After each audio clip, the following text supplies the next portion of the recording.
Hello, everyone.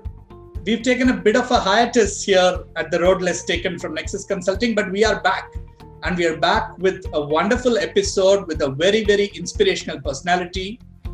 My name is Venki Srinivasan, your host for today. And today I will be talking to a person who's created history multiple times through his achievements. He did a circumnavigation of the world non-stop solo from Bombay back to Bombay, where on his return he was received by the Honorable President of India. He is both a flyer and a sailor. He has been a participant in some of the best and most grueling races in the world, the Volvo Ocean Race, the Golden Globe Race, and so on. He's been a Kirti Chakra Award winner, and he's been an all-round inspiring personality. Please welcome as our guest for today's episode of TRLT, Commander Abhilash Tobi. Hi Abhilash, welcome to the show. Thank you very much for being here. Thank you, Venki. It's great to be here with you today. Thank you.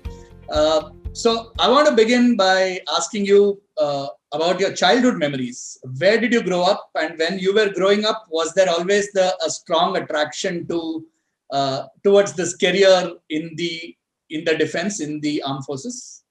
See, my father was in the Navy.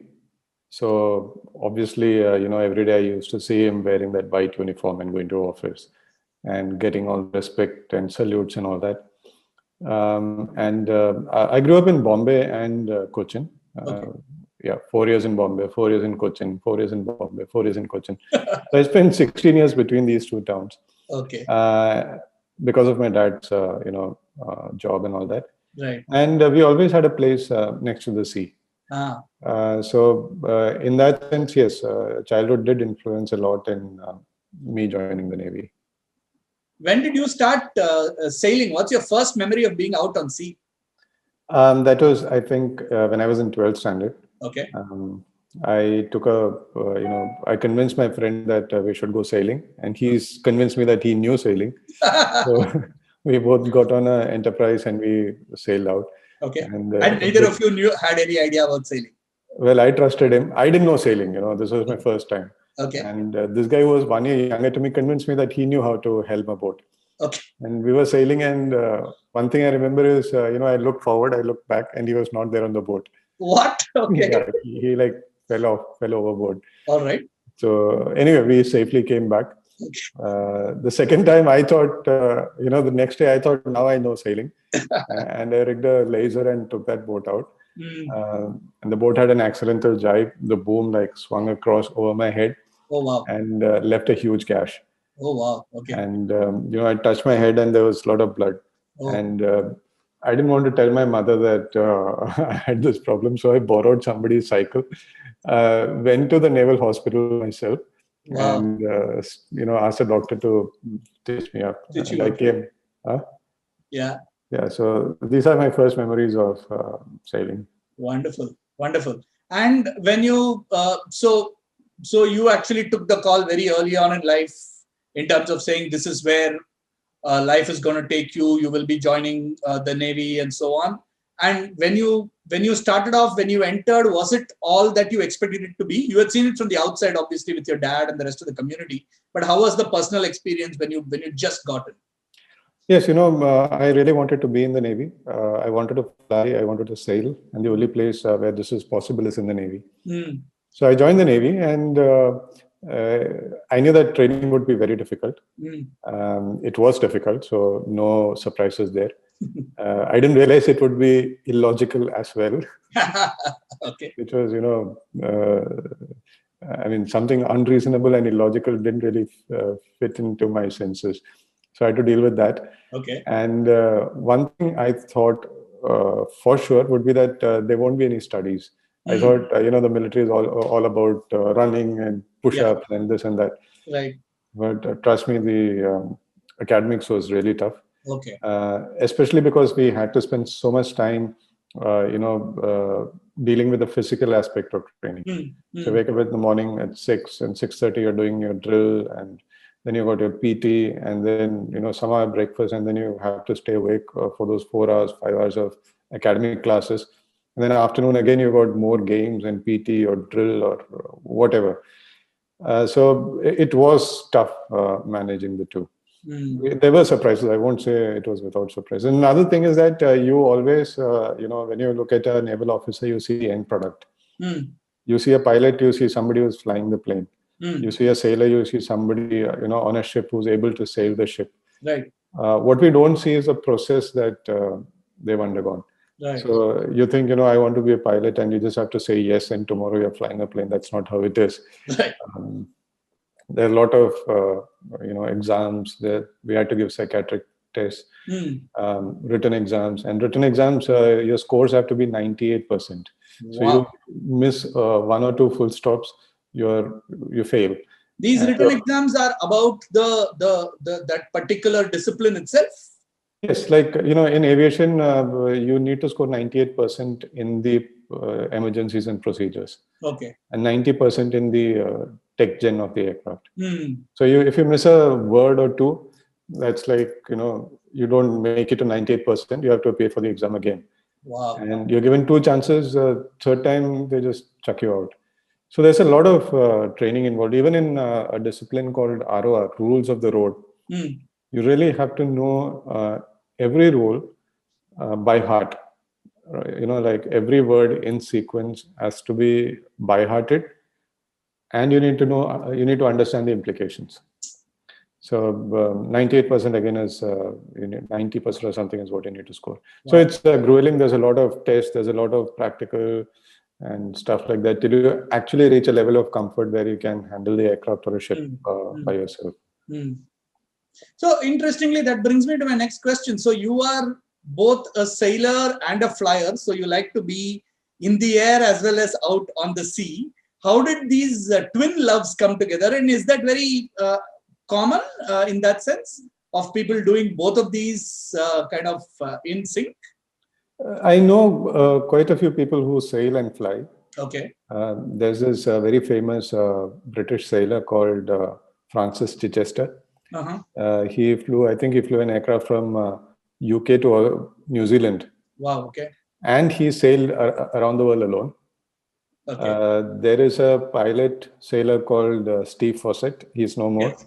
Right. He has done a non-stop circumnavigation with a crew. Right. And he has done a non-stop circumnavigation by air as well. By air as well. Right. And he's won the Rolex Yachtsman of the Year award as well as the FAI Aviator of the Year award. Oh, okay. So there are these outliers. There are these examples. In my case, I decided early on to be a sailor as well as a pilot. And I was probably in second or third standard when this happened. Okay. My father, for whatever reason, my earliest memory of his appointments in the Navy was in naval bases. Okay. He was posted to Kunjali in Bombay and Gorada in Cochin, and both of them are aviation bases. So in the evenings, if you don't have anything to do, or on Sundays, if you don't have anything to do, he'll just take you to the office. You're sitting inside some helicopter and, doing something, or you're sitting in the ATC watching aircraft take off and land. Right. So yeah, these memories did contribute. And when was the first time you flew a plane? And how was that? Is that a memory that still stays with you? Yeah, this is very strange. First, I learned to ride a cycle. Then I learned to sail a boat. Right. Then I learned to fly a plane. Right. And then I bought a car. Right. So, yeah, I didn't even know how to ride a bike when I was flying planes. Right. Usually people's first memory of flying planes is as passenger in an aircraft. Yes. In my case, I was sitting in the cockpit and we were flying over Sangam. Okay. And my instructor asked me, "Matha thekna hai kya?" I was like, I don't even know what that means. So it's basically you touch your forehead in reverence. So I said, okay. And then a plane which was flying like this suddenly was flying like that. Okay, over Sangam, over that confluence of the river. Right. I could see Sangam in front of me like this. Then we went into a dive, and then he pulls up like this, and then he pulls up. There's so much of G-force that you need to be ready. If you're not ready, in my case, of course, I didn't know what's going to happen next.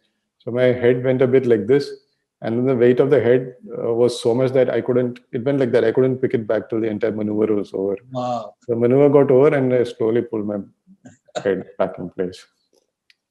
That's my first flight. Excellent. Seeing the Sangam really up close. Right. All right.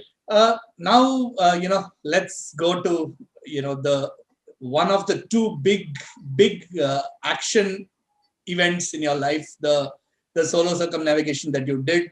Tell us what inspired you to do this. Was there something you already talked about a couple of people, but was there something that specifically kind of drove you to do this? And how did that whole experience come about? The first thing I remember was this team of army officers who sailed around the world. They sailed on a boat called the Trishna. There were 6 of them. Right. That happened when I was really young.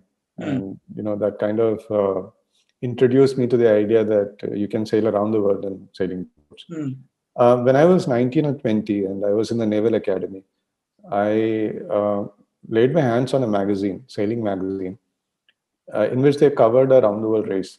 And it was single-handed round the world race with stops. And then I realized that, you can sail around the world alone as well. A woman called Isabel Ortizia was leading these races. And that's when I thought of, planning and eventually doing a circumnavigation alone when I turned, say, 40, 42 after I quit the Navy. This happened in 99. In 2008, almost 9 years later, I got a chance to manage the biggest round the world yacht race in the world, the Volvo Ocean Race. Right. And then that was a huge experience. Finished that, and I got a chance to sail with Sir C.V. Raman's son from Oman to Yemen.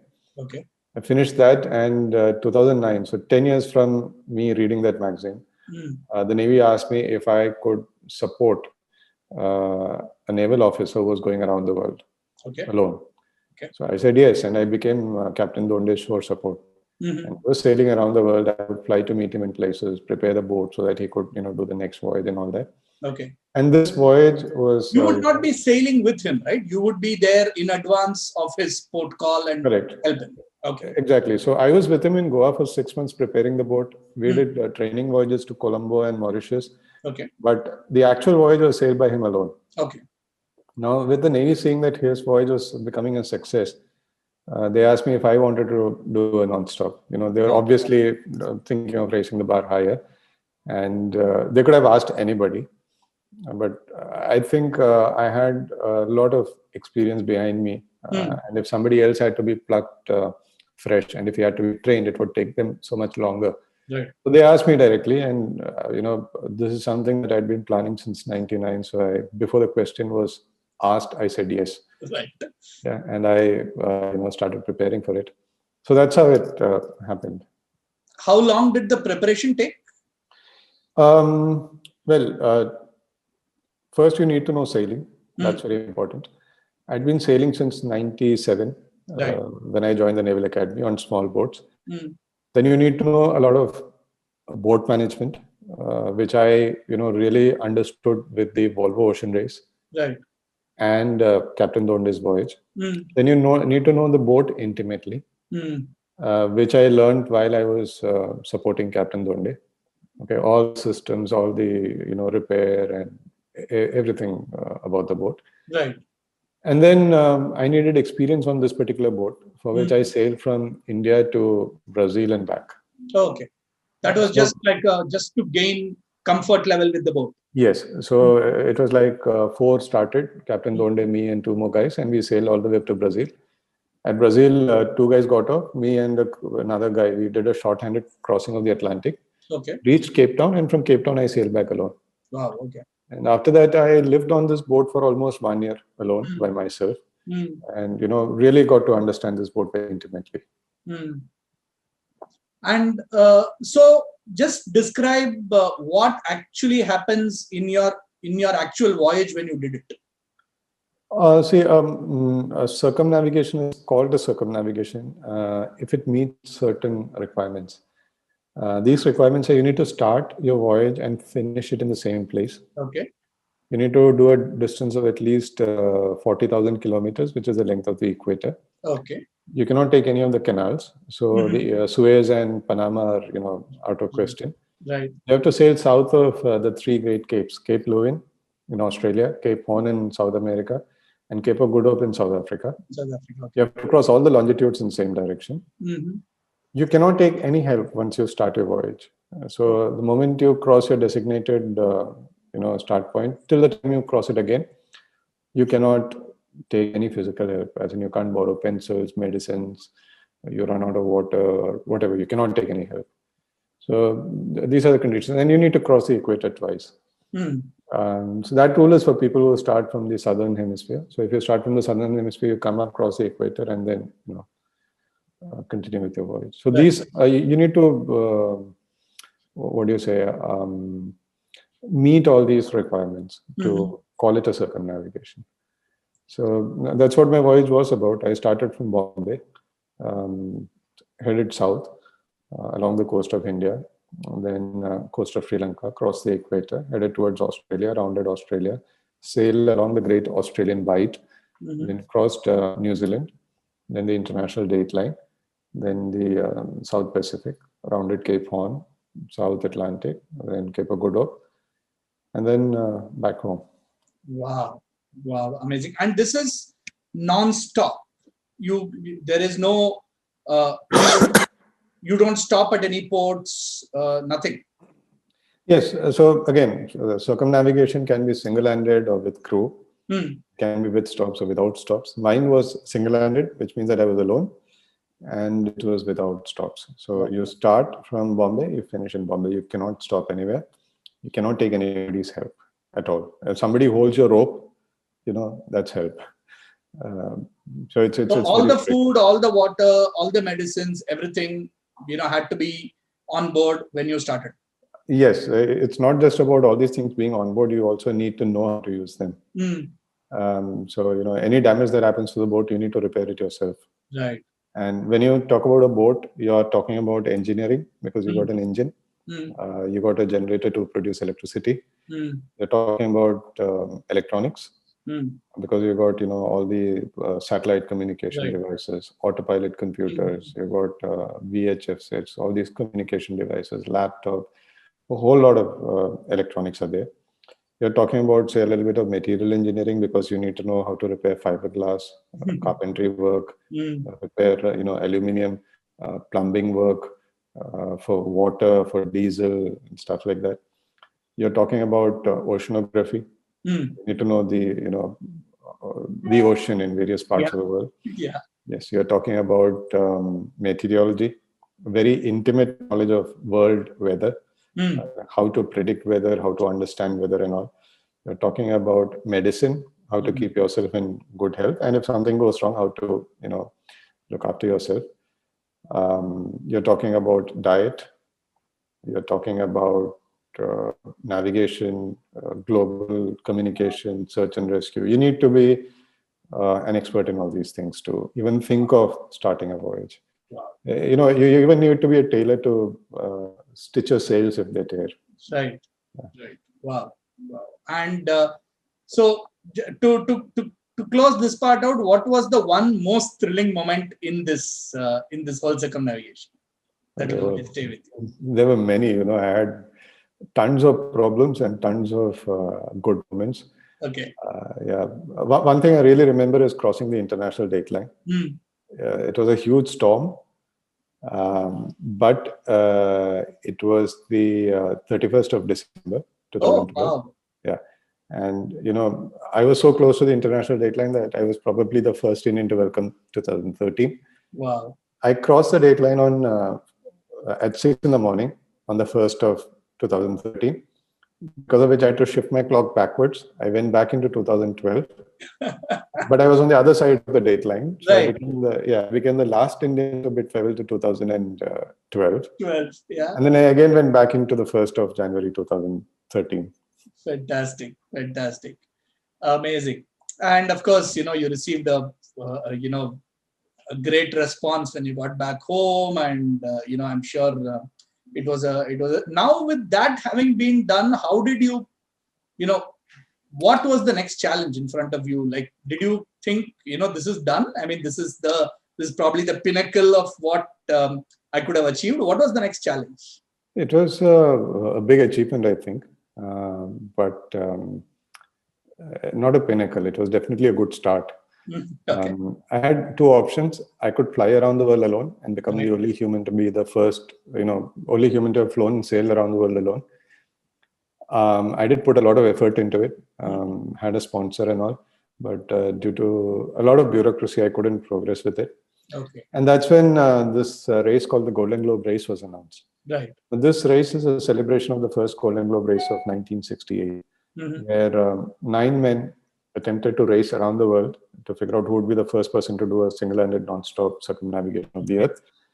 Out of those 9 people, only 1 finished. Wow. And there's so many stories about that race. It became the most talked about sailing events of all times. Even as recently as 2018, we had a feature film on one of the entrants in that race. So, it's this race was repeated in 2018, and this really changed the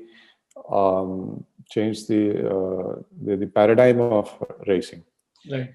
These days, races are all about technology and speed. Right. But this race, turned the compass 180 degrees. You had to race around the world with 1968 technology. Wow. So no GPS, no watches, no electronic watches, no electronic logs, no electronic charts, nothing. It's like paper charts, pencils, compass, X pens, and stuff like that. Wow. So this really, this was a new kind of sailing actually. And I wrote to the organizers asking if I could participate, and they said, if it's you, we'll give you a special invitation. And that's how the story started. I built a boat in India, took it to the Netherlands, completed the construction, sailed to Falmouth, and from there I went to Sable d'Olonne, where we started the race. And a lot of things happened after that. Right. And yeah, I mean, I know that a big setback happened for you after that, but you've been back and fighting after that. And I did read that you are keen on doing this again next year. Absolutely. I had this. I was in a very bad storm in the middle of the Indian Ocean. I was running in 3rd position at that time. Okay. And I had a fall of about 9 meters. I fell onto an aluminium pole. Okay. Fractured my spine in 4 places. Then a huge multinational rescue started. I was picked up after 3.5 days from the boat, transferred to an island called Amsterdam Island. And from there, a Navy ship picked me up, and I came back to India, where I was operated upon, and 2 rods were inserted into my spine to stabilize it. Right. But that was 2018, and I started planning for 22. Fantastic. I was back in office within 2 months of this surgery. Wow. In 6 months, the Navy cleared me to get back into a cockpit and get back into a sailing boat. Right. And by the time I left the Navy, I got back into the cockpit. I flew. I took part in an offshore race, did all that. And I'm looking for sponsors for the next race, Fantastic. And I'm sure you'll find them, and I'm sure you'll compete and win this time in 2022 when it happens. Let's hope so. All the best for that. Yeah. One couple of last quick questions. So you earlier this year, was it that you chose to formally kind of come out of the Navy? No, I made that choice in 2019. Okay. And there's a long procedure before you're released, and I was released in January 21. 21. Okay. Yeah. Okay. Has that kind of changed life for you a little bit? Not being a naval officer, it's always been a part of your life. Yeah, suddenly I don't have to ask for permissions to do anything. Okay, you look at it that way. Yeah, there's a lot of freedom now. Okay. I need to figure out what to do with that freedom. Okay. Excellent. Fantastic. I mean, your story is definitely one to listen to again and again. It's super inspiring. So on that note, my last question to you will be, youngsters, people who are kids who are looking at the armed forces with an eye of aspiration to join them and to make a career in them, what would you tell them? How should they orient their thinking, their behavior, their attitudes, all of that? I wouldn't say you should, reorient your thinking and attitude. There is a entrance uh, exam called the SSB, Service Selection Board, and no amount of hard work can fool the, people who take your interview. Just be yourself, and if you have the qualities in you, they will pick you up. If you don't have the qualities, you might become the president of India. Yeah, but my advice is to be yourself. And it's not like you can prepare for 10 days or 20 days and you can clear this service selection board. They look for a wide variety of attributes. Right. You got a wide variety of tests. You got psychiatric tests, you got group tests, you got physical tests, you got GK, different kinds of tests. So right. It's difficult to fool the system. Right. Great. Hey, one last question before you go. Just curious to know, what does Commander Abhilash Tomy do other than sailing and flying? What are your other interests? What are you otherwise passionate about? What do you do? I'm very good at looking after my kids. Okay. Which is what I'm doing most of the while now. Okay. I'm enjoying fatherhood, spending time with my family and all. Okay. But other than that, yeah, I love reading a lot. I read just about anything that I can lay my hands on. Okay. From newspapers to, brochures to books to whatever. Actually, are there a couple of nice books that you can recommend for our viewers to read, especially on topics related to the things that you have done so brilliantly, like the Navy, flying, things like that? About the Navy, there's a very nice book called This Thing of Darkness. Okay. There's a very interesting story to how I got the book. I was in Falmouth with my boat, and there was this lady called Yvonne Colgore who left this book in my boat with a note saying that, I never met her, but saying that, she left a very interesting note, says, a companion for you as you create history or something like that. Oh, and I was reading this book while I was sailing around the world. It's about a naval officer called Fitzroy, who surveys, Patagonia, the southernmost land of South America. Yeah. And he discovers a lot of interesting pieces of whatever, organic pieces from the soil. And he thinks that a naturalist is required to accompany him in his next voyage. And he goes back. Yeah. Yes, he goes back and he expects to be given the same commission again to survey this area. And nobody wants to go there, by the way. The previous captain of the ship had shot himself dead because he couldn't deal with the solitude. The book opens with the sentence, this is the place where the soul of a man dies within himself, even while he's alive. So nobody wants to come here, and now he doesn't get another commission, but he has a fight with the superiors. He gets a ship that is not in good condition. He puts a lot of money into the ship. Ship's name is Beagle. He advertises for the naturalist, and you got Charles Darwin who joins him. Right. And they go around the world, and the rest is history.